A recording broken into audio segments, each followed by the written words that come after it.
the leader of majority, the leader of minority earlier, held that when they were pushing the earlier amendment, they held that the basic principle that we all agree upon as a Senate is that no county should lose a shilling of its allocation. And Mr. Speaker, the formula then kicks in once we've devolved enough money to go to the counties, Mr. Speaker. And so, Mr. Speaker, Senators who are standing, please find where to sit because it's you are. So, Mr. Speaker, the formula is that for any amount of 316.5 billion and below, the allocations shall be as per the 2019-2020 allocations to counties, and that doesn't change. If your county had 8 billion, you'll have a minimum of 8 billion. If your county had 10 billion, you'll have a minimum of 10 billion. Any amount above that, Mr. Speaker, will then be applied based on the formula. Mr. Speaker, the reason for doing this, because we've had to think as Kenyans. We've had to make very painful decisions, Mr. Speaker. Mr. Speaker, I'm the senator for Nairobi.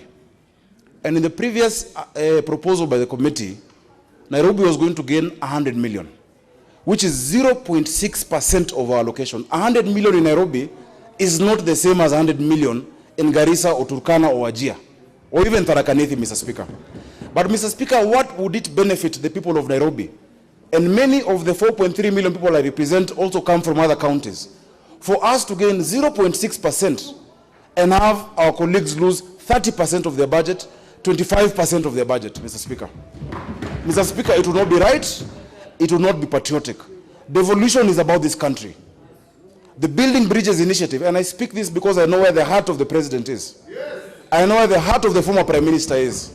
We cannot have cohesion without equalization of opportunities. Yes. Mr. Speaker, a child in Mandera must have the same shot at life as a child in Makueni. Yes. There is no Kenya A and Kenya B.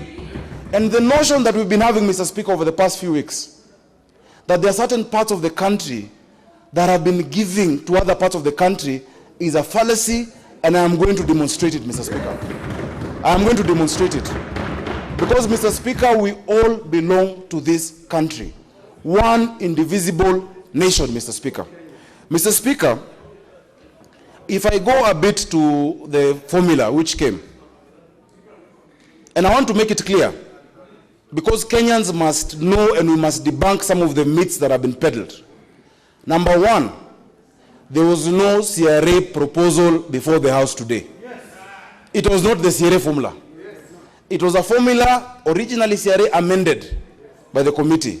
So no one has rejected the CRA formula. Number two, Mr. Speaker, and on this I need to be very clear and I will demonstrate. One man, one shilling, as a principle, the biggest beneficiary would be Nairobi. But there is no single proposal that has been brought to this House that is one man, one shilling. Mr. Speaker, if it was one man, one shilling, Nairobi should be getting 29.8 billion. 29.8 billion. And we're only getting 15. Mr. Speaker, urban poverty many times burns more than rural poverty. The people in Mathare, the people in Kibera, if you do not have money, Mr. Speaker, you cannot get a place to stay, you will not get food.